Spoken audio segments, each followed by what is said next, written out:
Hello and welcome to another edition of the Stew with JT Brew.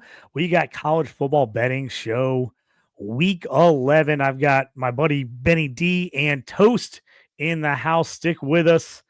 You're in the stew. You up on trades and why you move? You ain't designed to lose. Find you jumping over seemingly nothing, racking up points makes the game a little more fun to watch. Can drop release. We started with the mock draft and now we making a mockery of the leaderboard. Quite obviously not a scrub. So start an institute, make evaluations like a commissioner do. It's to the point your wife make you watch in a different room. Update your roster and pick and choose when you get some news. Not much that we enjoy more than sifting through through new statistics to make it to our end zones through different routes. Universities, institutes down to homies who click in groups. I introduce you to the Stew with JT Brew.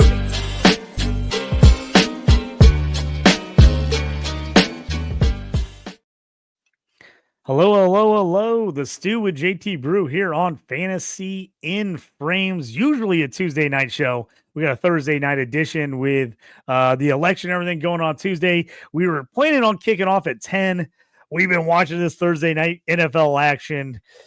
JT Parlay play of the day, plus 6,300. They drive, they score the touchdown, but they give it up. I miss it 6 of 8, missed on a minus 5.5 by the Ravens and a Zay Flowers touchdown, boys. Tough one to go down tonight. The Ravens end up pulling out by 1, but now, hey, we're going to get to the point. We're going to talk college football action here. Get you the main stuff going this week. A lot of bye weeks the last couple of weeks, but we got some good stuff this week. We're going to jump in.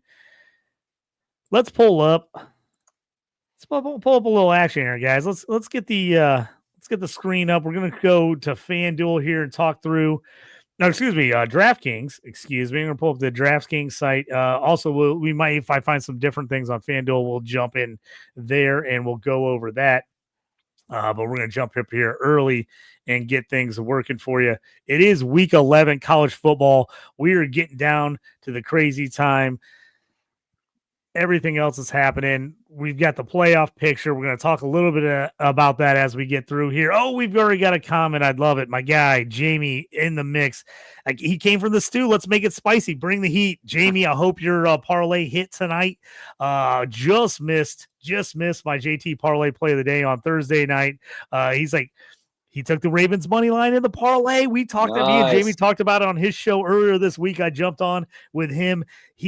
We talked about it. I said, take the money line instead of the points. He's smart. He took the money line. I missed it. Money line would have been good for me, but I did miss on the Zay Flowers touchdown was the one thing that crushed me. Jamie, thanks for jumping in. Appreciate it, man. All right, fellas, let's get to the games. The Thursday night action, that stuff's over. We're not even going to talk about it. It's gone. It's in the past. Let's get into tomorrow night. We got a few games. Benny D, we've got to talk about this game just because they've absolutely murdered me this year. UCLA at home against Iowa, plus 6.5, over under 44.5. UCLA is my kryptonite. Holy shit. I cannot hit a game against UCLA this year. Somehow in my parlay last week, they come back, they beat Nebraska, and UCLA does me in for, I think, the 5th or 6th time in 10 weeks this year. Yep. The freaking Bruins, man. Dude, tell me what I'm missing. They are no good. How do they keep covering and winning? I just don't understand it. I guess they've gotten better. Either that or teams we thought were decent have gotten worse. But Nebraska was my Plums bet. And it was what has happened in Nebraska? The Huskers. Come on, boys. So yeah, that was a rough one. They just couldn't get off the field, man. I didn't watch a lot of it, but I watched the highlights, and it was like UCLA got every first down they needed. Yep. And Nebraska just could not get off the field. It was brutal. Yeah, you know what? I want to take Iowa so freaking bad, but it's like the universe is telling me, like, just stop betting against UCLA. Just stop it, Justin. Every week they crush my bar. Every week. I think it's at least 6 times I've lost a parlay on UCLA is the one leg I miss betting against UCLA. It's brutal. We got another comment here. Out of Rhythm Fantasy. Thank you, sir. He says ECU dominating tonight, taking out my Florida Atlantic Owls 49-14. Toast. Don't you got a niece that goes to ECU? Yep. My niece goes to ECU. I asked my brother if she was at the game tonight. He's like, no, she didn't go to the game. They're awful. She never goes to any of the games. And I looked up, and I know he actually took that game on a parlay tonight, and they were just pumping them tonight. Yeah, so, 49-14. Yeah. East Carolina smoking. He also says better have Higgins for tomorrow. I do like that call. He could have a big game. I was going to ask you real quick, guys. This Iowa UCLA game. Just looking at the trending and stuff, and I just assumed that Iowa is a team that really can't score points. But and again, look at their competition, but they've been doing nothing but scoring the last 4 weeks, which is really surprising from an Iowa team. They've got 40. They've scored 40. Iowa scored 43 out of 4 weeks. Out of 4 weeks, Iowa scored 40 freaking points. Are you kidding me? And then you have UCLA actually coming off the UCLA coming off the 2 big road wins there, 27 points scored and 35 points scored at Nebraska, at Rutgers. This over 44.5 seems a little low, just given the trending anyway. Maybe they're just it looks good if you're just looking at the programs, but once you dig in the numbers, over 44.5 doesn't look bad. Toast. Yeah. I am liking that. I like where your head's at. 44.5. The last 2. Well, I don't really have a head. I'm just looking at numbers. That's all. Well, no, the last 2 UCLA games, 35-32 over Rutgers and 27-20 over Nebraska. That gives them 3 wins on the year. I have UCLA under 4.5. A big bet on them under 4.5 this year. I said they'd be horrible. I still can't believe they won those games. I'm doing it again, boys. I don't give a shit. I'm back in. I'm on Iowa. I like Iowa and the over. And if this was at Iowa, I would think maybe the over is just a little. I don't know, but the fact that it's UCLA and they're coming off those 2 road wins and they're all trending that way, like I like it. I like the over. No, I'm doing it again. I don't care. I'm sticking with it. UCLA sucks. I don't care what you say. Iowa is putting it to them. I know they got to go to the West Coast. These Iowa boys are going to freak out when they see LA. They don't even know what's going to happen to them. But I'm taking it. I don't care. Friday night, 8:00. You win this game, you can go party downtown LA. Iowa Hawkeyes. Give it to me. I'm taking them. I'm taking the points. It's 6.5 on DraftKings. I've seen a couple places at 6. I'm jumping on Iowa 6.5 in the over. Rice, Memphis, don't want any part of that game. I'm ignoring. Memphis screwed me last week. They're off my list. I'm not doing them. New Mexico, San Diego State should be a fun game. New Mexico State's been putting up points, man. Their quarterback, I tell you what, if you're playing any kind of fantasy college football, he has been an absolute beast this year. I've got him on a couple teams. He's just a fun player to watch, dual threat quarterback, and that's Devin Dampier. The guy can run, he can pass. He just does a little bit of everything. I need San Diego State for a win here. I've got him over on wins for the season. They're sitting right now at 3 wins. I think I've got them at 5.5 with 4 to go. It's not good. Not good. But they just got smoked by Boise State. They did play Washington State really tough. Only lost by 3. They got New Mexico, UNLV, Utah State, Air Force. This is a must win. I think San Diego State goes down at UNLV in 2 weeks. I need them to win this game, Utah State and Air Force. I'm gonna double down here. I'm taking my Aztecs minus 2.5. I think they can get a 3-point win. I like that. Like that at home. Like I said, New Mexico State, the quarterback he's a player for sure. He's fun to watch. So it is going to be a tight one, but I'm with you. I think San Diego State's entire season's kind of riding on this game, but I don't know, man. You got 2 teams that are 3-6. It's gonna be a crazy one, but I think it's gonna be a good game. I'm leaning San Diego State. I think they're gonna be able to figure out a way to pull this one off. And I like it here in the comments. Out of Rhythm Fantasy says, how can you not like Iowa? Yeah. They have 2 I agree, 2 prospects for 2020. I agree. Out of Rhythm, you're the man. I agree. We're all on Iowa. We're jumping on Iowa this week. Iowa Hawkeyes are going to come through for me. after Nebraska and Rutgers absolutely hammered me the last 2 weeks. They're going to come through and finish off this 2-game winning streak by the Bruins. It's sickening to me. I can't even believe it. They're coming through. Let's jump on to Saturday. Let's get into some action. Miami, this team just keeps scraping by. Love Cam Ward. Right now, he's sitting as my QB2. If anybody likes, anybody's a DynastyLeagueFootball.com member, jump on there. I got my story. I got my first 2 rounds of fantasy football mock drafts coming out this week. Should come out tomorrow on DLF. So if you're a member of DLF.com, jump on there. I did my first 2 rounds. I'm going to give you a little sneak preview. I got Cam Ward 1-6. I got him 1-6 in fantasy football drafts next year. I think he's the number 2 QB off the board in the NFL draft next year. He's been lights out. Haynes King has been banged up for Georgia Tech. I'm on Miami in this one. I'm going to push it down to 10 just to make it even, just in case, but here's the big difference in this game, guys. Miami, number 1 in the nation in scoring, 47.4 points a game. Georgia Tech, without their quarterback who runs this team, they're 119th, 27.7. That's a 20-point difference. They both give up about 22 a game. I think this is a Miami win. And I like Miami. I'm gonna probably push it down to 10 just in case, but I'm all over the Hurricanes in this one.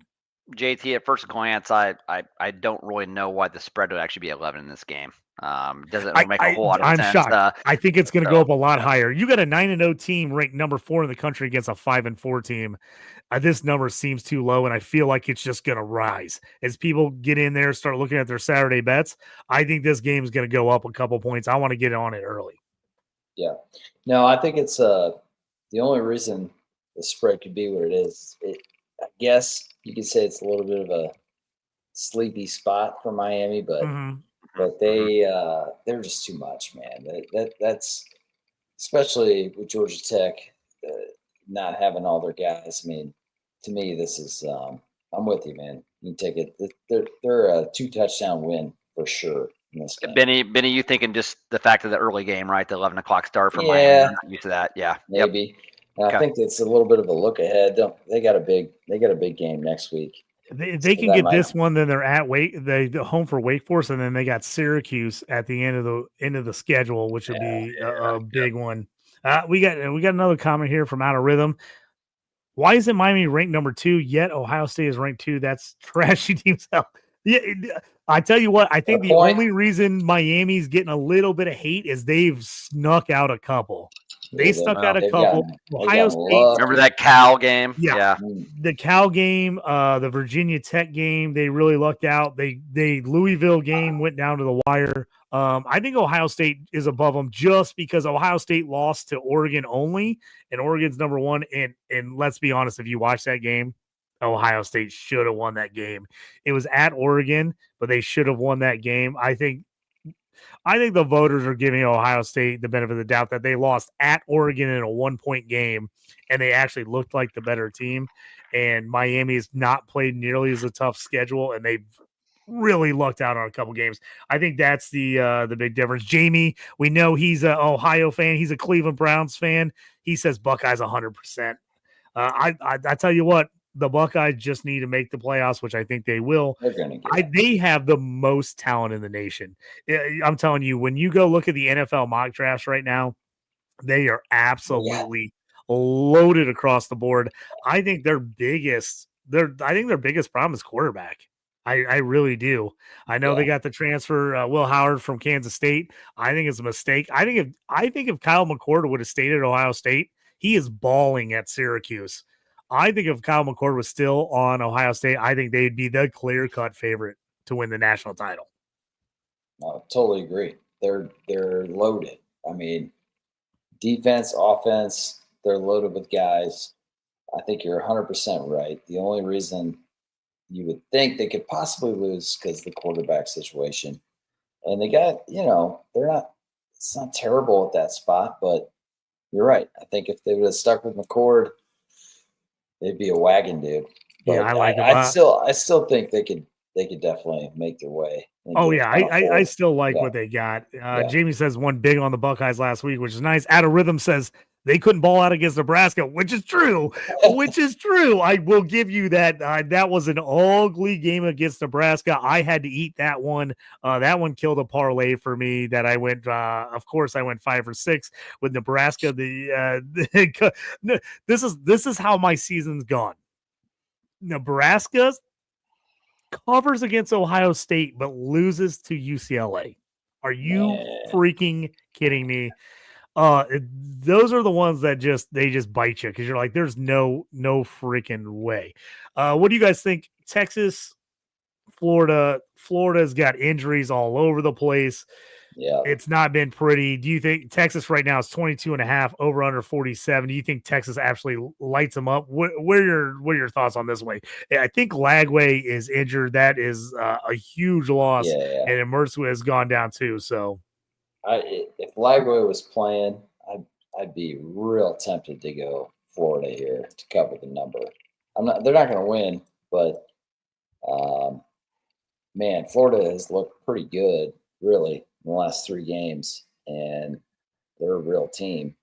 And Texas, I mean, 21.5 is a lot of points. Yeah, no, you know. Quinn Ewers has been very iffy this year. 1,300 yards, 14 TDs, 6 interceptions. Not what you were expecting from a guy that was supposed to be a first-round quarterback. But I tell you what, the Texas defense has been phenomenal. They are number 4 in the country, only giving up 11.5 points a game.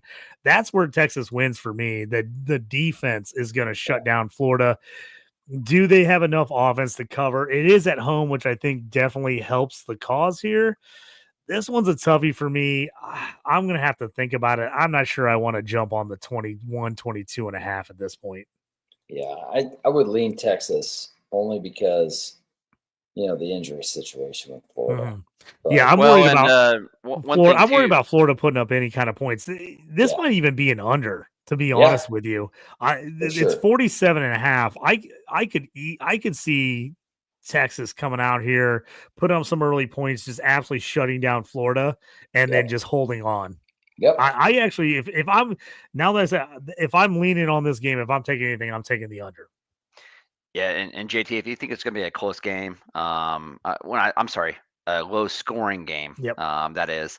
You may want to go ahead and actually look at some defense there. Anthony Hill, the Longhorns linebacker, in his last 5 home games, he's had a sack in every single game.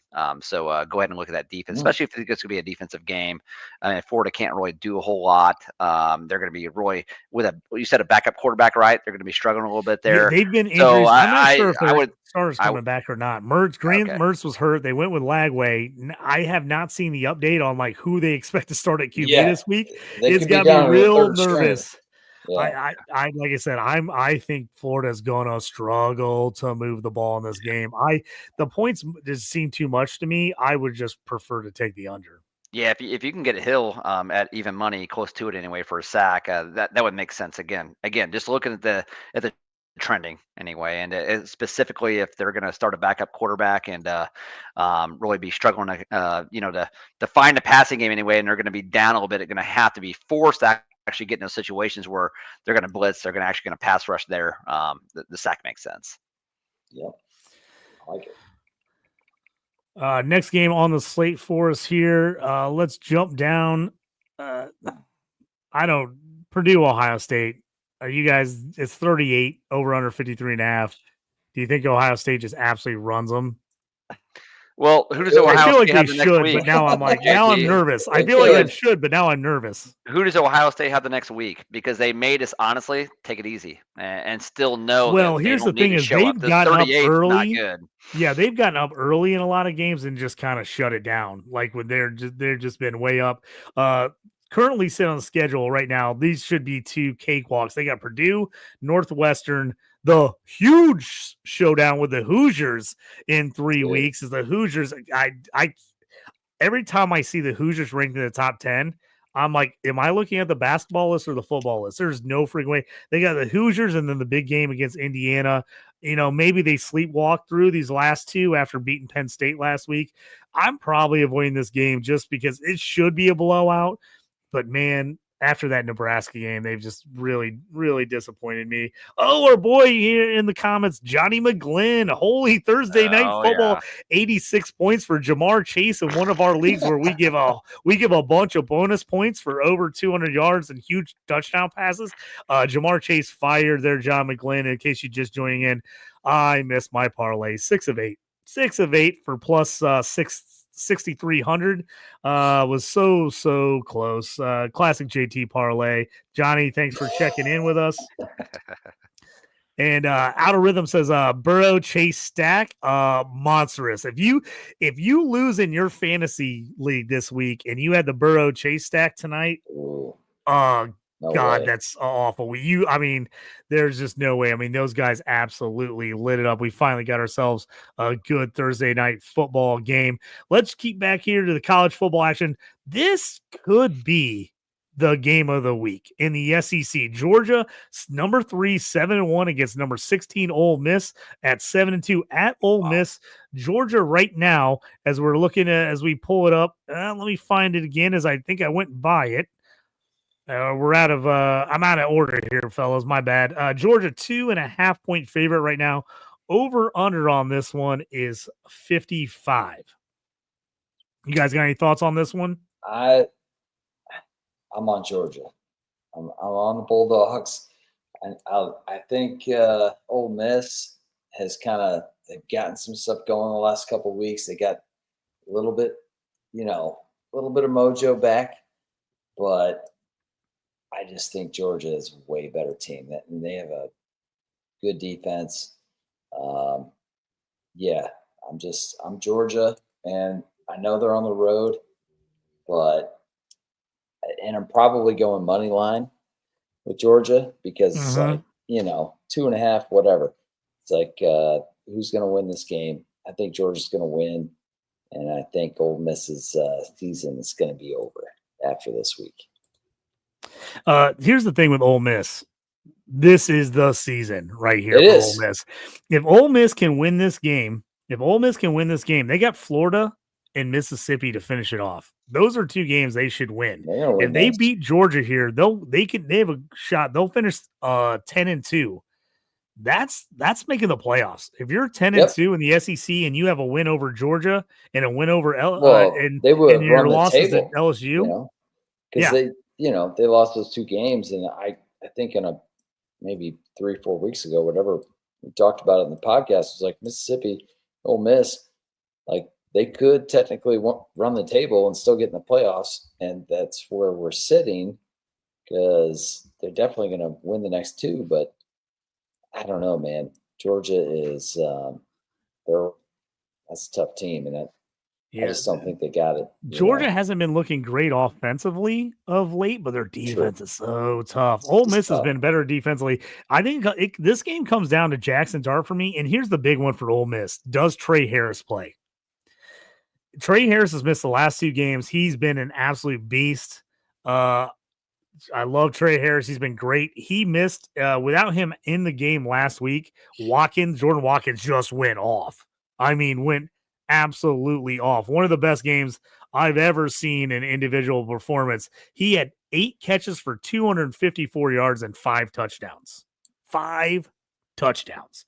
Monster game from him. 515 yards passing for Jackson Dart and 6 touchdowns. Ole Miss is going to have to move the ball and score. But they have not seen a defense like Georgia all year. No. Not even close. I guess I'm buying, I'm buying low on Georgia and I'm selling Mississippi at this point, because this is going to be a great college football game, but I don't know. Everything tells me, this should be a Georgia game. Yeah, Out of Rhythm. I was going to say, Out of Rhythm agrees with me. He says he wants Ole Miss to win. The only way Ole Miss wins, Trey Harris back this weekend. Out of Rhythm, totally agree with you. It was nice last week. The Jordan Watkins huge game was nice, but if you look at him, he's barely been used this year. They need Trey Harris back. Toast, jump in here. Oh, it's our boy Johnny McGlynn jumping in. Toast, go ahead and give us your thoughts on this Ole Miss Georgia game.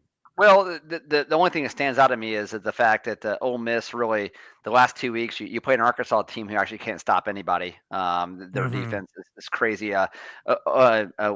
Oklahoma again been down this year. You only scored 26 points at home, and I get again your best receiver has actually been hurt, but I really like the last time they actually went against a really good defense, like a really good defense in Kentucky. That was early in the season. They only put up 17 points. Yep. The under 24.5 for Ole Miss is plus 100. And it just, again, I know you're home, but like you said, they haven't faced a defense like this all year. That just kind of seems like the play for me. Under 24.5 for Ole Miss. I like that. Johnny McGlynn, thank you for joining the chat, man. We got the whole crew here. We got all the boys. Yeah, look at this. Stay on there, Johnny. What's up, man? All the boys from the hockey league in the chat. Nice to have you, Johnny McGlynn. Thursday night action.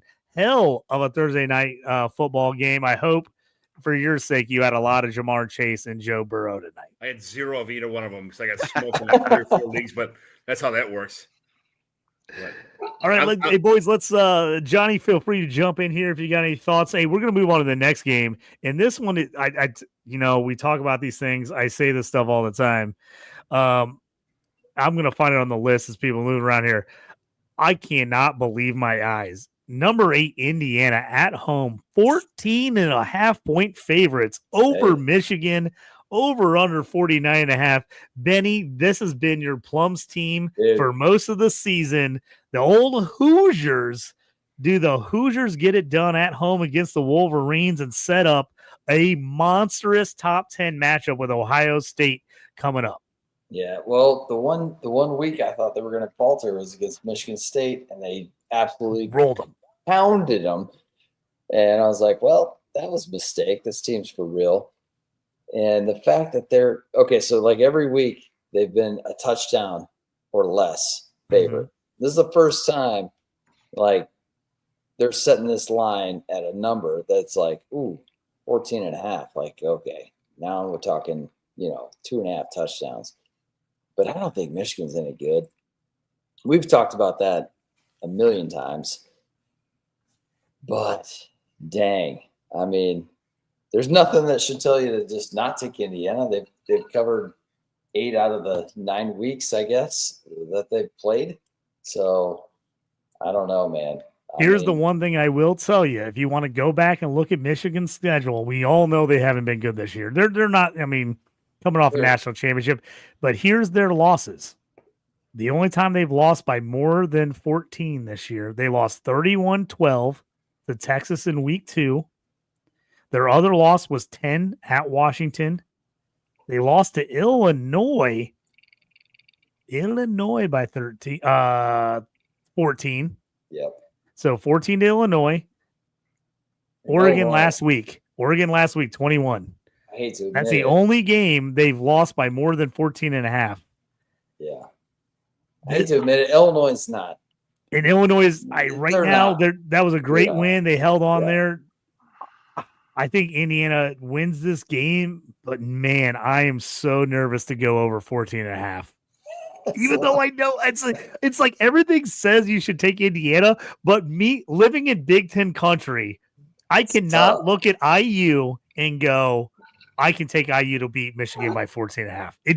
It seems like everything in my bones is like, you can't take that bet. You can't take that bet. Well, right? So 34.5 for the Indiana over at plus 120. That's the even money bet. And yeah, I mean, they've been under that twice. The first game of the season, Florida International, probably just finding their way, right? And then versus Washington at home. But it just, I mean, why bet against them at this point? They're an offensive juggernaut. I would say go ahead and bet the over 34.5 and get them to 35 points. You can parlay it. You don't have to put a whole lot of money on it, but that just seems like the only play that actually makes a whole lot of sense. So, if you think Michigan's actually going to go ahead and move the ball, which do they even have a quarterback now? Do they have a quarterback? Dude, their what's going on there? Is so bad. It's so bad. It's so bad. Out of Rhythm just jumped in there and he says, your offense, you can't win when you have 85 total passing yards every week. So short fields, right? Short fields. They're going to get up on them. They can only run the football, become one-dimensional. Why wouldn't Indiana actually score over 33.5 points for the plus money? And here's the thing, Toast, if they do, then you got to take Indiana in the points as well. So that's a a in-game parlay. You could just say Indiana and maybe move it down to 13.5 just so. And they over on the team points, on the team points, because if you really think Indiana's going to put up 35, they're going to cover the number because Michigan just can't do anything. Yeah, because they're not. You're right, because Michigan's not going to put up more than 17 points in the game. Maybe. I mean, so you're right. There's your 18 spread, 35-17, and seems fine. On underdog, Davis Warren is 154 passing yards. Passing touchdowns is 0.5. So they're expecting him to throw not even one touchdown in this game. Wow. There you go. 154 passing yards. Seems like easy money. And the more we talk about it, it seems like Indiana's pretty easy money. All right. So I know just like you guys are talking me into it. It's like the thing is everything says you should bet that, but being someone from the Midwest who's just seen Indiana be so hard for my entire lifetime, it's so hard to get rid of the team, get it out of your face and be like, look at this team. Don't look at the logo. Right. And what team is the team? Because you could easily take Indiana, put the Michigan logo on them and make Michigan the Indiana logo. And you'd be like, oh yeah, 14.5. I'm taking it all day long. If it was Michigan, if you flip the logo, you're taking it all day long. Yep. So I think you guys are right. I think Indiana just feels like it should be the play. Should absolutely be the play. Game we don't need to get deep in depth in. Iowa State coming off their first loss. They're -3 at +3 Kansas. Kansas is falling apart. They're a dumpster fire. I don't know how you don't take. I can't believe this is -3. It's the only reason bring it up. Wow. You have 7-1. Iowa State, number 17 in the country, against 2-6 Kansas. I'm going to say right now. I'm going to have to look into this game because there's something about that line doesn't look right. How is this not a hammer Iowa State at -3? The only reason it's not is because the Big 12 is garbage, man. It's garbage. So I feel like Iowa State has not played a very tough schedule. Yeah, so we will say that. Their schedule's been pretty weak. We said last week that Iowa State was probably the most overrated team in the country. Benny, we did say take Texas Tech, didn't we? We did. Yes. We both said Texas Tech, and Texas Tech won by 1. We said take the points on Texas Tech to cover. I think that whole conference is up for grabs, man. And I know Kansas is 2-6, but it's like I don't trust Iowa State. 3 points is, but I don't know. I have selfishly, I'd love to see Kansas win because I need Iowa State to go down again to give Colorado a chance at the Big 12 championship game. I got that money on Travis Hunter for the Heisman, baby. I need him to go as far as he can go. Hey, Colorado's got a path. They do, and the big path. And I was going to bring it up. We'll bring it up here in just a second. Never mind. We're going to talk about it right now. So we're going to jump into the Colorado game. They got a pass. So Colorado's 6-2. They're at 6-3 Texas Tech, who just knocked off Iowa State for their first loss. The other two teams in front of them in the Big 12 right now, BYU and Kansas State. So this is a big one. I'll slide down here so everybody can see the game. Let me find it. It's a 3:00 game Sanders, Central Time. 329.5 passing yards. What did you say, Johnny? 329.5 passing yards for Shedeur Sanders in this game. An underdog. Over-under? Yeah. It's 229 or 300? 329. Oh my goodness. I've been taking Shedeur Sanders 300 plus passing yards and 2+ touchdowns in damn near every game this year. And he's hit it a majority of the time. 329. Whew. That's I got to take the under. He's usually been in the 280, 290 range. So I've been taking the plus 300. So that's interesting. But this is, like I said, this is a big week here. Colorado, if they can win this game, This is a toughie, and I want to see what you guys think about this because I know I'm going to go with my heart. My niece goes to Colorado. I've been pushing Shedeur Sanders and Travis Hunter all year, so I'm like really close on Sanders over touchdowns and over yards bets that I put in this year. I had him over 25.5 touchdowns, and I had him over 3,000 passing yards. He's 400 passing yards in a way, and he's 5 touchdowns away from hitting both of those. So I am like full head of steam on Colorado. I've got a huge bet on Travis Hunter to win the Heisman. I almost cashed out 2 weeks ago. I had a really nice cash out offer, and I was like, I just don't know if I can pull the trigger. I want to keep it. So here's the deal. If they win this game, they're home for Utah, which has fallen apart. Utah, I thought, was the team that's going to win the Big 12. They've fallen apart. Then they're at Kansas and home for Oklahoma State.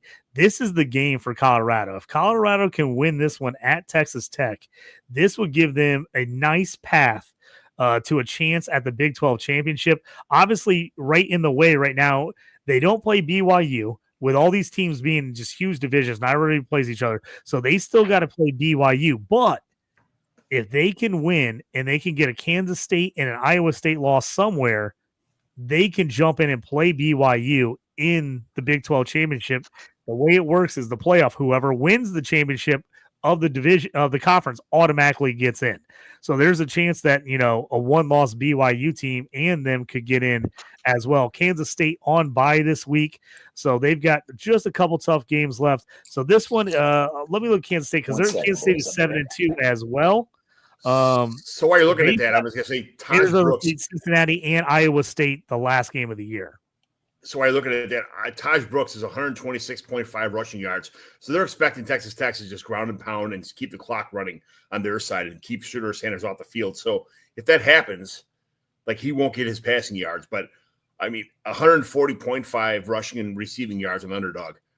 That means it's a one-man show. Well, and he has been a one-man show most of the year. The over-under on this is 62.5, and I hate to tell you, I don't know if that's too much. This game could absolutely be both teams in the 30s or 40s, an absolute shootout. Colorado has had no running game all year. Texas Tech has been throwing the ball all over. These teams combined are averaging 67 points a game. So, yeah. They're giving up. They're giving up 56 points a game. I think this game goes over. I really do. They both are averaging over 400 yards per game. Passing yards, Johnny.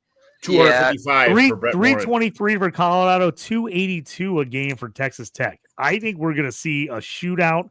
I think the ball's going to be in the air. I'm telling you right now, I'm going to post it later because I haven't got enough. I got to wait till I see the individual stuff come out. But on DraftKings or FanDuel, I am absolutely going to put a same game parlay together in this one. And I am going to take the over. I'm going to take Colorado. I'm going to probably take Shedeur Sanders over passing yards. And I'm going to take Travis Hunter over receiving yards, and I'm going to see about Morton passing yards for Texas Tech where he's at. But I'm telling you right now, I'm going to end up putting that together. Hey, JT, I'll say here as well, Texas Tech, there's only one team in college football for Division I, and that gives up more passing yards per game as a defense than Texas Tech, and that's Tulsa. They're giving up 307 yards a game. Now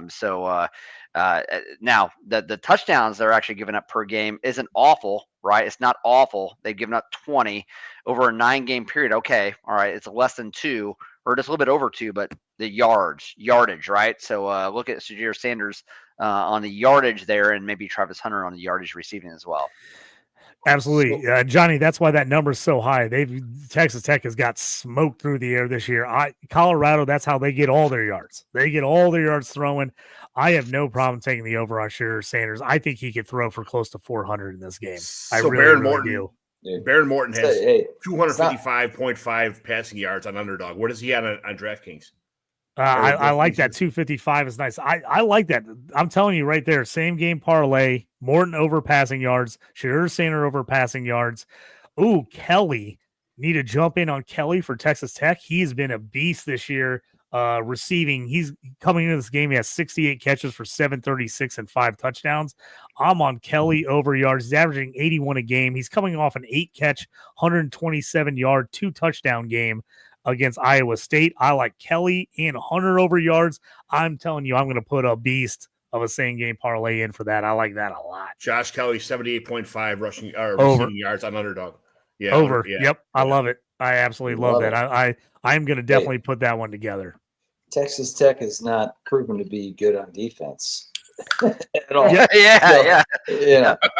Tosh just said they're number 2 in the country in giving up and passing yards. Second to last. Second to last. Worst. I mean, only Tulsa's worst. I mean, there you go. I was checking that out. I even did a Control F to actually look for them and the team statistics, and I was like, holy shit, they came out at second to last. They're pretty bad. That's why Toast is our stat guru. He's the guy who can find it. Out of Rhythm has bringing up. He says working on a couple Dynasty ranks rookie drafts. Oh, I love this because I just did my rookie draft first and second round for DLF. If you are a member over there, I said earlier, go to DLF.com. I think the article should be out tomorrow. I got my fantasy football drafts, NFL 2025 draft. I got 1 through 12 in the first round and 2-1 through 2-12 in the second round of my rookies I like. He says, I've got McCord number 7 over Ewers, Beck, and Alar. Dude, I like McCord. He's getting slept on. He's got Cam Ward number 1 and Sanders number 4. Don't hate me. I don't hate that at all. I'm actually right now, I'll give you my rankings of what I have sitting right now. I've got Sanders number 1. I got Cam Ward number 2. Beck was my previous number 3. He has dropped for me. Drew Alar is number 3 for me. I know it sounds crazy. He has all the Josh Allen skills you want. Huge, young, big arm. He hasn't played in a great offense. He hasn't had a lot of talent around him. I think NFL teams are going to love Alar. I think there's a chance he sneaks into the first round. If he goes back to school, I think he could absolutely go number 1 next year, but there's a chance he comes out. He right now is number 3 for me. Ewers, I do not like very much at all. I've got Beck 4, Ewers 5, McCord 6 right now for me. And that's if Nussmeier doesn't come out from LSU. I think Nussmeier goes back because I think he could be the number 1 pick next year. As our number 1 QB, excuse me. And Jalen Milroe for Alabama. If he comes out, he's going to be in that mix. Milroe, I feel like, needs another year. He needs another year. He's in that. He's in that Justin Fields. He kind of feels like a Justin Fields right now. It's like he can throw the long ball deep. He's really athletic. He just hasn't quite put it all together yet. If he comes out, he's going to be an interesting guy to see how he tests. But that's kind of where I'm at right now. Always love to talk college fantasy as well. So thank you, Out of Rhythm. Thanks for joining the show and bringing that one up. All right, fellas, let's head into this next game. You got me all fired up about this Colorado-Texas Tech game. I'm going to be all over the bets in this game. I love it. I just think things could get wild. Let me look through the schedule, get back on track here as I've jumped around too much on us here. Another game. Why you're looking at we don't have to get big in this one. What do you guys think? I think Clemson 6.5 at 6-2 against 5-4 Virginia Tech. Virginia Tech's played tough this year. I think this is a Clemson. I think this is a Clemson route. What do you guys think? It should be. You know, they got beat last week. I don't know. Virginia Tech, not a great team, but I'm with you. I think they played a backup running back and quarterback. Syracuse came back and won that game, which I was all over. I loved it. Had the money line when they got down. They covered, which I took earlier in the week. Virginia Tech's reeling a little bit. It was a tough loss by Clemson. I thought LSU or Louisville would play them tough because Louisville has played everybody tough this year. I think Clemson covers this. I think they win at least by a touchdown. Yeah, I'm with you. Virginia Tech's. Go ahead. Sorry. Jay Kluber, 246.5 yards on underdog. 246 for Club. That's a nice stat for him. He I tell you what, for how much shit he's been taking from people, he's been actually pretty good this year. He was a guy, huge recruit. People were expecting a lot of him. He didn't come out and crush her out of the bat. He's averaging 258 a game this year. If you look at what Syracuse just did against Virginia Tech, Kyle McCord was chucking the ball all over the place against them. Kyle McCord had a monster game. If I can, I'm going to look back last week real quick. Kyle 29.5 rushing yards for Klubnik. What do you think about that? What was it?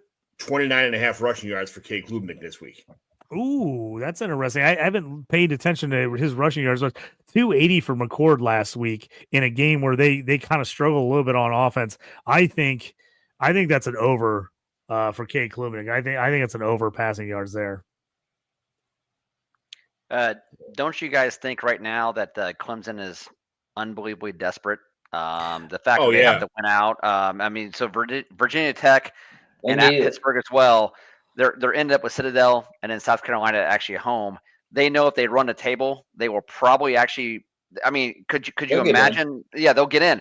They know they actually have to get in, and they also need to maybe have those style points, right? I know you didn't really. That was big in the past, but still, just to make it in, you have to have style points. How do you not like them at actually -6.5? They have to have it. Yeah. Well, if you look at the ACC standings to get the ACC championship game and make the playoffs, right now you got Miami undefeated 5-0, SMU's 8-1 and 5-0. Clemson's in third right now, 6-2 overall, but 5-1.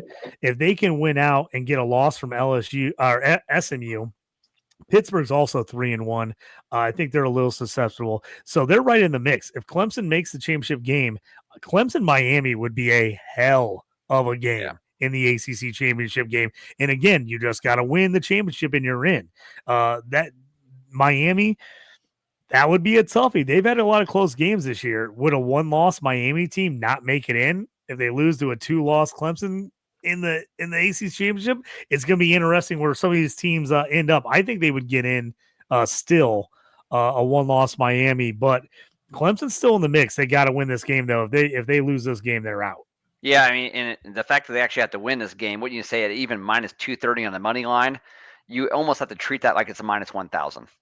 They have to actually have it, right? And they have to know that. So, so the fact that it was -230, like, I kind of hitched my wagon to that.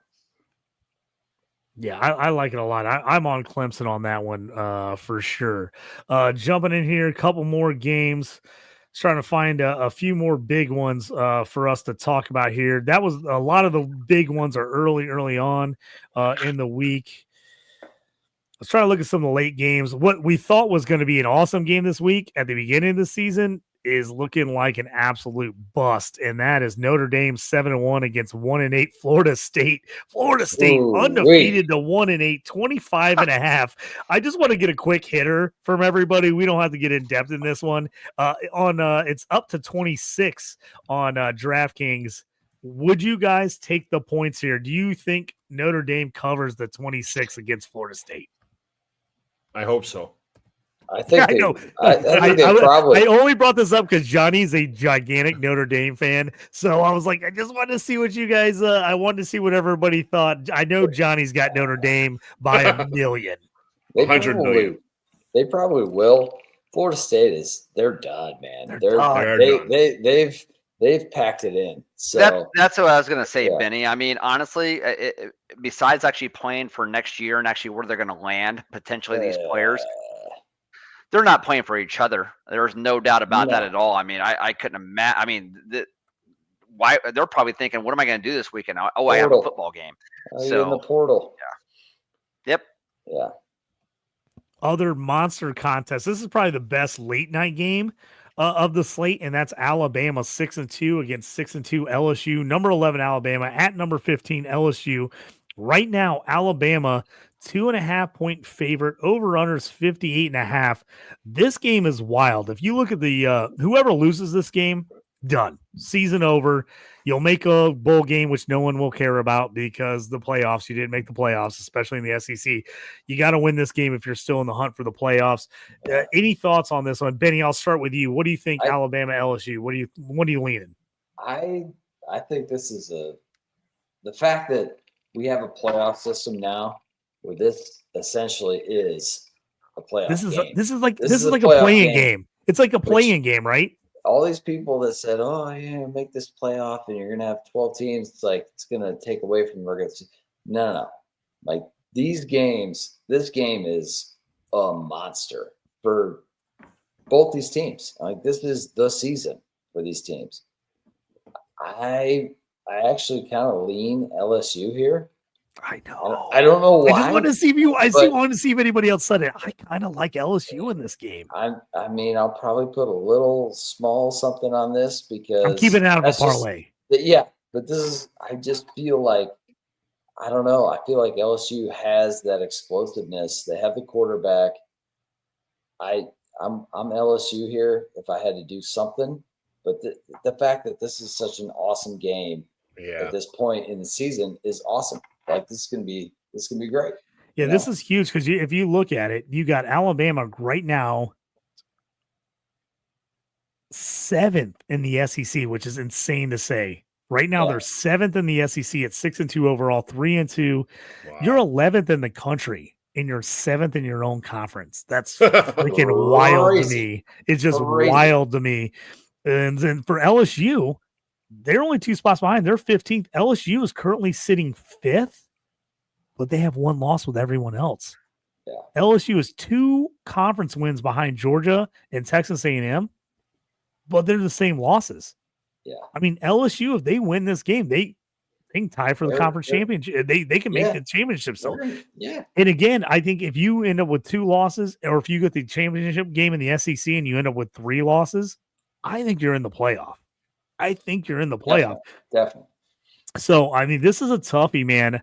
Johnny, did you look up passing yards for Milroe and Nussmeier in this game for LSU and Alabama? Yeah, Milroe is an underdog. Milroe is 231.5, and Nussmeier is 289.5.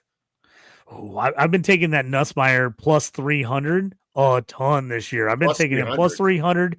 Yep, he's been hitting that 300 mark all year. I've been getting him at plus 300 with 2 touchdowns and throwing that in a mix. I'm telling you, Nussmeier, if he comes out, he's going to be in the mix in QB. I think he should go back to school. I'm telling you right now, if you not watch this guy play, he is tough. He can sling it. Tough. He can sling it. I think he has a shot to be the number 1 QB if he comes back to school next year. Him and Milroe, I'm telling you right now, watch this game. If you are a guy that plays Devi, plays C2C, you're looking at your rookie drafts for next year, these 2 guys could be QB1 and QB2 in next year's draft. They absolutely could be. I think they both should come back. I really do, but they're both really good players. I think it's nice. Out of Rhythms jumping in here, he says LSU has the better offense. I also agree with that. I do think they have the better offense. That's why I like him. And then he says Milroe rushing. Yep, he can rush. He can run the ball. Like I said, he really to me is like a Jalen Hurts, Justin Fields. The guy's got athleticism. He can run. Rushing touchdown's a great one for him. I'm going to be looking at that. And I had to bring this one up just because he put it in here. It says McCord his comp is Kirk Cousins.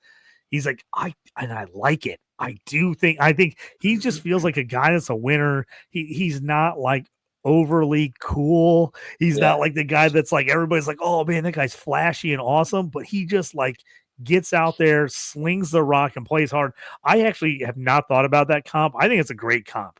I think because I think McCord is a guy that would go like in the 3rd, 4th round in the NFL draft, and he could really end up having a good career. If he ends up in the right situation on a good team where he can actually like grow, he's sneaky. I like that a lot. So, man, this is a monster game. Toast, you got any thoughts here on this LSU-Alabama game, the big night game? Me and Benny are both leaning LSU. I'm loving Nussmeier over passing yards and 2 touchdowns, over 300 passing and 2 touch. The only one actually stands out to me, again, is the Milroe's touchdown rush. So I get him for rushing touchdown. Just looking at the stats here, he has plenty of rushing touchdowns over the past 5 or 6 games. And so and it's actually his passing yards have been trending downward. Again, I don't know much about the matchups. Every single team, there's a reason for that. I don't watch it closely enough, but just looking at the stats, that's what jumps off the page at me. I like that one, Toast. dude. Yep. And hey, we're going to talk about 2-3 more games here as we're coming up in the hour. Then we're going to throw Benny's Plums bet of the week. I'm going to throw a JT Parlay. I'm going to let you guys help me throw a parlay in here. We got Boise State at home against Nevada, 7-1 Boise State. Me and Benny were all over them at the beginning of the year. We loved them to make the playoffs. We thought they were the Mountain West best team. Number 12 in the country. They're in right now. 3-7 Nevada, 24.5 point favorite. Ashton Jeanty in the mix for the Heisman. He's been phenomenal. What do you think? 24.5. They have absolutely rolled people. UNLV was the one game they haven't, and we knew that was going to be a good game, but they got the 29-24 win. I think they absolutely rolled Nevada. What do you think? Boise State in that conference they're just better. They're just better than other teams. They got one of the best players in the country. It's a lot of points. It's one of those things where it's like Nevada's kind of scrappy. Like I could see them covering the number, but man, Boise State they're on a roll. For reference, Nevada just lost by 17 at home to Colorado State. Now goes to Boise State, who is a whole lot better than Colorado State. They also lost at Hawaii, and Hawaii is not great this year, even though we love to bet on the old Rainbow Warriors late night. They lost to them by 21. I'll tell you what, if you're taking Boise State in a parlay, I'm taking Boise State, and I'm just going to move this line down to 21. Yep. I'm going to put it in a parlay. I'm just going to buy the points. I don't care. I'm going to put in a 4 or 5 team late night parlay, and I'm going to move it down to 21. Johnny, look up Austin Jeanty, 190.5 fucking yards. 190.5. I'm over. Yeah. I'm taking the over. 190.5. I'm taking the over. They're gonna give him the ball 35 times, and he's gonna probably go for 220 and like 3 touchdowns. Okay, that's probably what's gonna happen. You know? On underdog, he's only rushing plus receiving touchdowns. He's only 0.5. He's a man. It's only 0.5. It's only he's been 0.5. at like minus 1,000. He's been at minus 1,000 for 1 touchdown the last couple weeks. What was it for rushing plus receiving touchdowns? He's only 0.5. That can't be right. How do you have 190 rushing yards and only 0.5? That can't be right. There's got to be a mess up there. He's been at like minus 1,000 for 1 touchdown like the last couple weeks. You've had to take 2 or 3 touchdowns to even get reasonable odds the last couple of weeks. If it's at that, just hammer that, folks. If you can get on underdog, check that out. If it's only that for him, that's a clear cut crush. I mean, freaking crush. You have to get on that. They're the number 6 rushing team in the country, 268 yards a game. He's all over that. JT's the way to go. He's sitting at 1,525 yards rushing and 20 touchdowns already this year.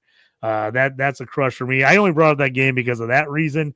JT, I threw in a chat there just real quick. If you're interested in knowing actually Milrose's rushing touchdowns this year, that's the stat line right there. That's his games. So I think he has 13 passing touchdowns and 12 rushing. I would imagine you're going to get a way better price on the rushing. And if you think this is going to be a game that's going to be pretty close, even if it's going to be a defensive game, I don't know. You tell me. But that definitely makes sense to go ahead and just get on rushing touchdown. Yep, I think it's going to be an offensive game. Yeah, and he's talking about the Jalen Milroe rushing touchdown. 2-2-2-2-1-2-0-1. So he's only had 1 game this year. He hasn't rushed for a touchdown. Yep. I'm liking that one. Big time. I'm gonna be on that one, Toast. Yeah. Hey, Ben, let's put one together. All right. So hey, well, let's start working on one here. Pulling this up. Out of rhythm says sleeper won't let him play most week. Jeanty, that is, yeah, that's true. Jeanty, you got to look because man, sometimes they're just pulling him. I think Boise State is going to put it to the Wolfpack. I have no problem jumping on that taking. I love Toast. I love that Milroe pick. I'm in on that one. Washington State's the final game of the night, 7-1 against 2-6. Utah State 20.5 on that one. I'm not sure if I would want to get on that game. He was asking, he says, Boise State on a bye? They're not. So, is Washington State on a bye? They are not out of rhythm. They are playing the final game of the night. They have the bye. They just came off the bye week. Tough game against San Diego State, who played them tough, but I don't like Utah State at all. I think they can roll Utah State. They've been pretty ugly. Pulling up their stats right now, Utah State just won by 2 against Wyoming, who is way, way, way down this year. Lost by 5 to Mexico, 16 to UNLV. I think Washington is right in that range with UNLV, and they lost by 32 to Boise State. I think Boise State, Washington State would be an absolute barn burner of a game. I would look at Washington State. Whatever their team total points, I would look over on that. I mean, I agree with you. I think that's probably a good move. If you look at what Utah State's given up the last couple of weeks, outside of the 25 they gave to Wyoming, who is terrible on offense this year, they've given up 50, 50, 62, 45, 38, 48. Yeah. Washington State is the place. Washington State. John Mateer's at 285.5 passing yards. Okay, that's a decent number. The only problem with him is this is not your old Washington State. He will run the ball too. Mm-hmm. He's a dual threat guy. He's an absolute beast to have. He's averaging 269 a game, 257 last game, 295 the week before, 172 the week before, and then 2 monster 327, 390. John, what did you say it was for Mateer? 68.5 rushing yards for Mateer, but also 285.5 passing yards. I think they can put up a lot of points. If I'm leaning on that one, Benny, I think I like where your head's at on that one. I think you take the Washington State over points, just like whatever their team total is. I like that one. Okay, so we're coming over just past the hour, fellas. We're going to break this thing down here. We're going to get our final thoughts in there. I'm going to build a JT Parlay play of the day. Benny, jump in there. Look at your your Plums bet, who you want to do. So tell me, Toast here. I'm going to pull it up here on DraftKings. You guys lead me through this thing.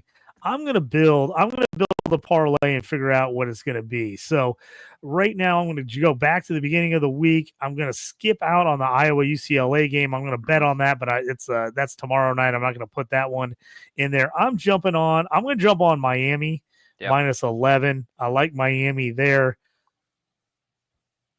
Keep going through the list here. Syracuse, we didn't really talk about that game. They're +2 at Boston College. I really do kind of like them in that one. They've been a little rough. I'm going to avoid them in my parlay here. Can I ask what's going on? Why is Army only -4 versus North Texas? That's North Texas has played tough. The biggest question for Army, and the only reason I didn't bring it up tonight, is their quarterback was hurt last week, and it was a huge difference maker. They limped by Air Force without their quarterback. If their starting quarterback plays, I think that's a hammer Army. If he doesn't, that one's a toughie for me. So I'm gonna jump on Iowa State -3. I'm gonna jump on Clemson -6.5. I like them a lot. Let's keep JT, working through here. Take Indiana over 30.5 at -155. Total points? Yeah, total points. Indiana. All right, let me jump in here. Let me see if I got. Haven't been under, and it makes sense. The fact that, again, Michigan, they're one-dimensional. The fact that they can't even pass the football, and actually, our boy here posting stuff said they can't run it either. I mean, so they can't pass. So you like Indiana over 30.5? You can get 27.5 at -235, 28.5 at -200, over 29.5 at -185, and 30.5 is 155. Yeah, however you want to do it, you need to. All right, let's take Indiana. What do you guys think? 30.5? They can get to 31. Yep, I think you're right. 30. Yeah, they have not been under 31 all year. Yep, I like it. Let's jump on that one. Is Washington versus Penn State? Penn State's number 6. They're playing Washington. Okay, so it's -13.5. Do you think that's Washington has played some decent teams pretty well this year? They didn't beat the competition they should have beat by what they should have beat them by. but they played some tough games versus better opponents, So I don't know.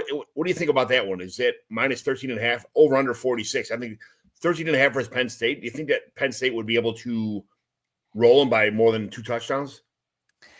Man, Penn State has been tough to figure out this year. Right. Like when they played bad competition, they've for the don't most play part, well. Yeah. Like, yeah, so it's like that Ohio State game, like that was a big disappointment. I mean, I think they thought they should have won that one. They've just not put it to teams this year. It's like usually they're cover machines. 34-27, Kent State 56-0, of course. Illinois 21-7, UCLA 27-11. Yeah, USC didn't cover against 30. So they didn't cover against. They covered against West Virginia, didn't cover against Bowling Green, covered against Kent State, didn't cover against Illinois, didn't cover against UCLA, didn't cover against USC. Wisconsin, I can't remember. They won by 15. It was close. I want to say that was like somewhere between 14 and 16. So that's maybe they're just not a covered team. That's what's got me nervous. They should win that game at home against Washington, but they just are not covering this year. So that one, I'm just going to avoid it because that one I just don't feel great about at all. Okay. Right now I'm sitting in a 4-pick parlay for 1,075. Anything else that jumps out of it to us in this mix? I didn't even talk about Missouri, Oklahoma tonight, boys. I know I'm a Missouri guy. I didn't even want to get into it because I'm so upset. I don't even. It just makes me. Oh, here's the one we didn't. Benny, I wanted to talk about this one. UNLV minus 13 at Hawaii. We love to jump on the Rainbow Warriors late night. I think this is a smash. UNLV is so much better than Hawaii. So much better. I think I can't even believe it's 13. I think that's a smash. Thing is, you know how it goes when you got to go to Hawaii. Yeah, everybody wants to party it up, want to hang out. You got the flight, you got everything else. Yeah. I still remember one of my favorite bets ever was when Georgia was like undefeated and they were like a 50-something point favorite at Hawaii, and I took Hawaii to cover, and people are like, "What are you doing?" I'm like, "They already made a bowl game." I'm like, "They're gonna party this mother up all weekend long. They're going to win, but they're not going to cover 50. And dude, it was like they won by like 17. Oh, yeah. It was like, it was like ugly. Hawaii stayed close the whole game. I think this might be my JT Parlay play of the day. I got Miami minus 11. I got Iowa State minus 3, Clemson minus 6.5, Indiana team total over 30.5, and UNLV minus 13. That's a 5-pick parlay for plus 2143. And then if I take this if I wait and you take this and get the they've been doing the Barstool 50 up to 50% on a 4+ parlay. You can throw that one on there. That one's been on DraftKings. So I like that. That's going to be my JT. Let me pull it up here. My JT Parlay play of the day, folks. This is the one I'm taking. And I'll read it to you again for anybody that's on the podcast form and not watching on YouTube. Miami minus 11. If you feel like taking that minus to 10, I wouldn't mind buying the point and getting it down to 10. Iowa State minus 3 against Kansas. Clemson minus 6.5 against Virginia Tech, Indiana against Michigan, the over 30.5 team points, and UNLV minus 13 at Hawaii. That is my JT Parlay play of the day. Benny, do you got what are you thinking? Right. You got so I'm only because this is going to be pretty much the game of the day, I think. But I'm thinking I'm going to go LSU at home against Bama. Give me the 3. Give me LSU. I was back and forth between that one, and we didn't even talk about this game, but Vanderbilt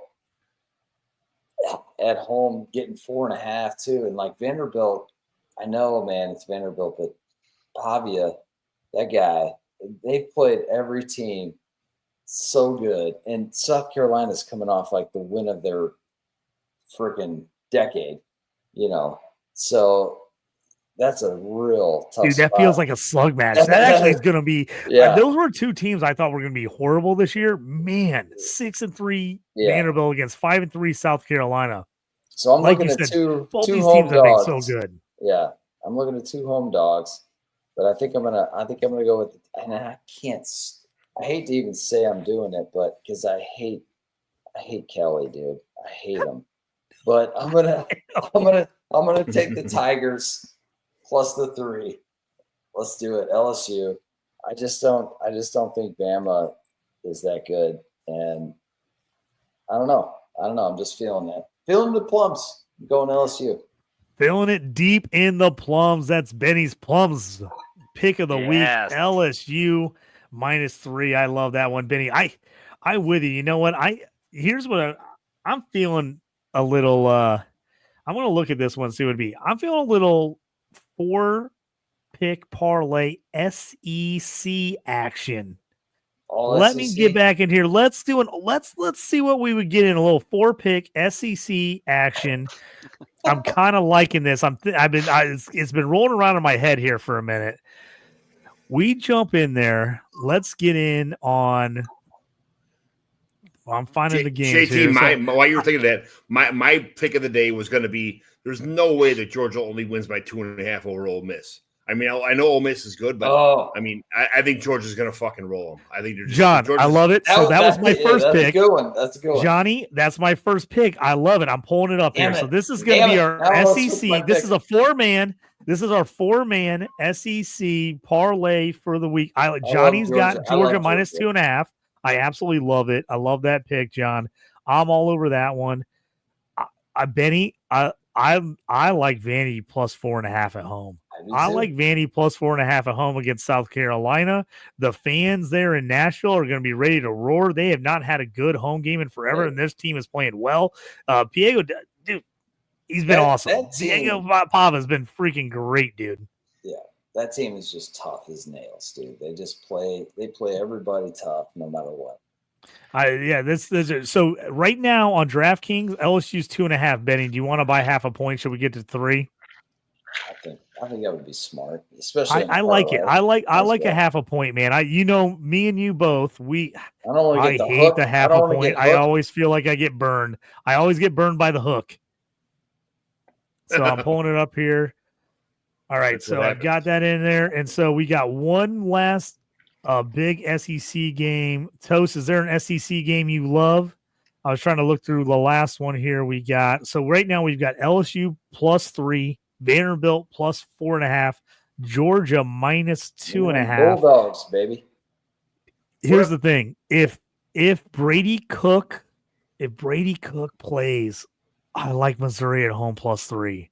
If he doesn't, I think they get rolled. I was going to say Drew Pine, their backup QB, is not good. He is just not good at all.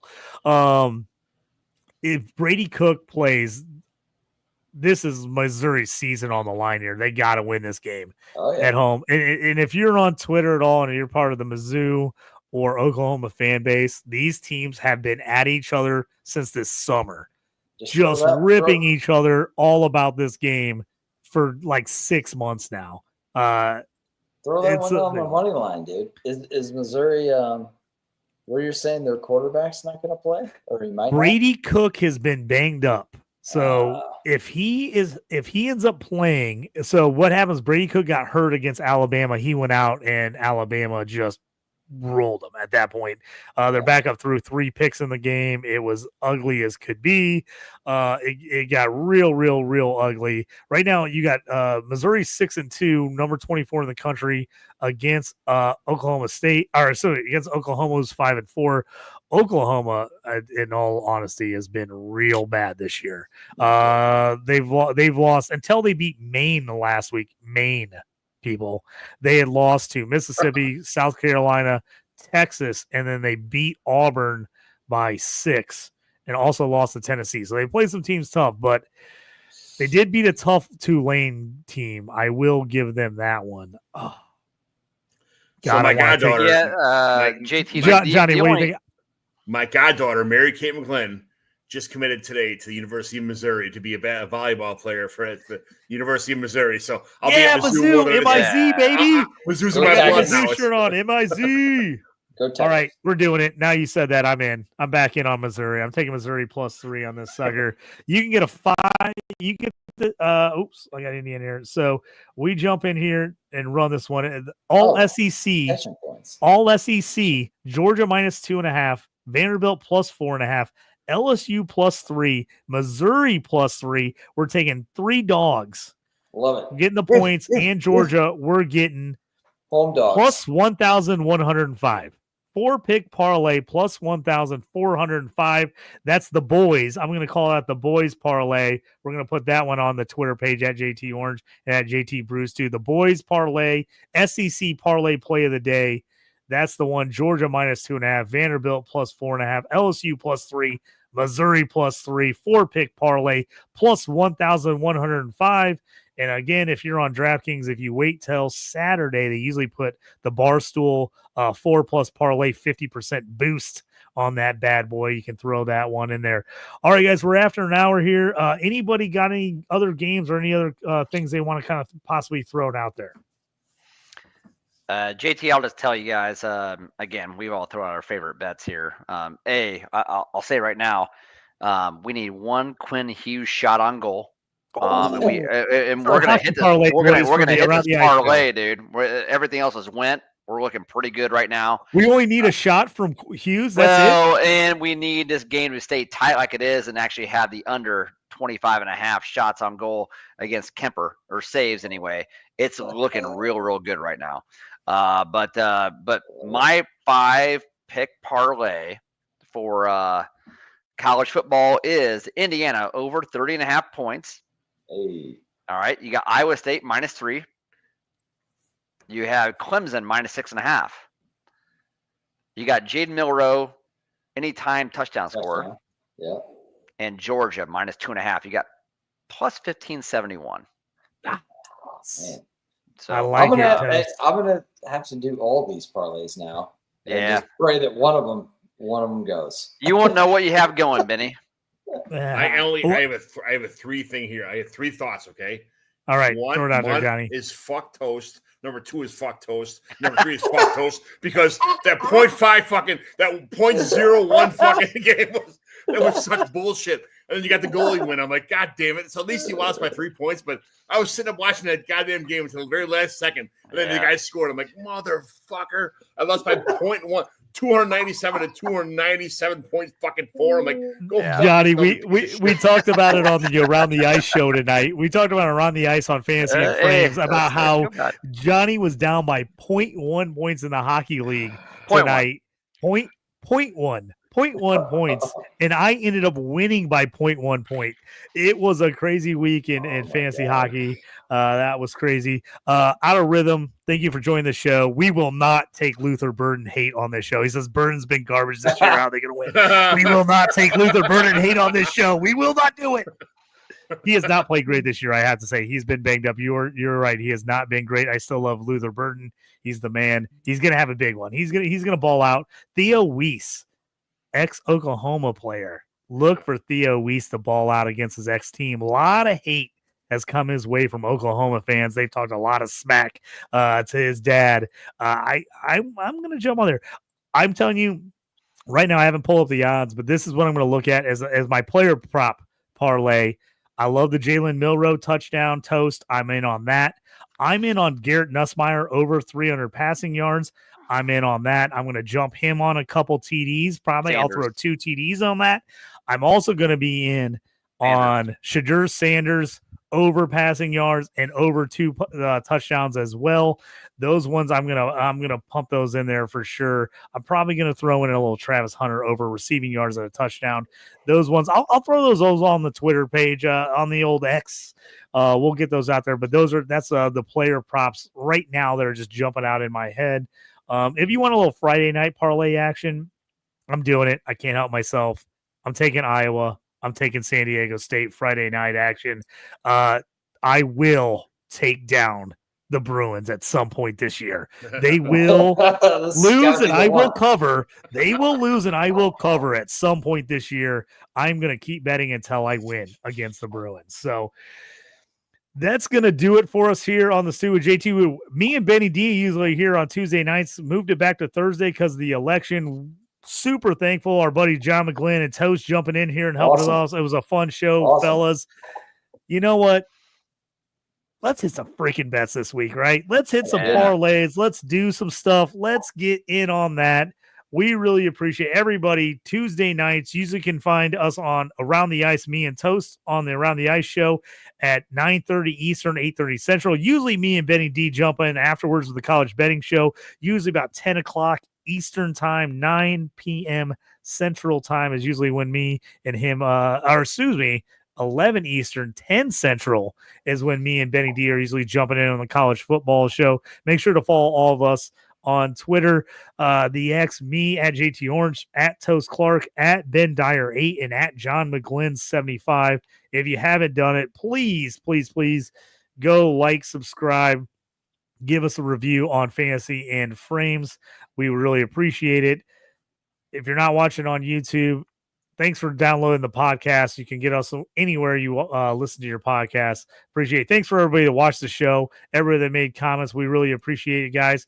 That's going to do it for us here on the Stew with JT Brew. May all your bets hit and the trading never quit. We'll check you guys next time. You up on trades and wire moves, you ain't designed to lose. Find you jumping over seemingly nothing, racking up points, makes the game a little more fun to watch. Can drop release, we started with the mock draft and now we making a mockery of the leaderboard. Quite obviously not a scrub, so start an institute, make evaluations like a commissioner do. It's to the point your wife make you watch in a different room. Update your roster and pick and choose when you get some news. Not much that we enjoy more than sifting through new statistics to make it to our end zones through different routes. Universities, institutes, down to homies who click in groups. I introduce you to the Stew with JT Brew.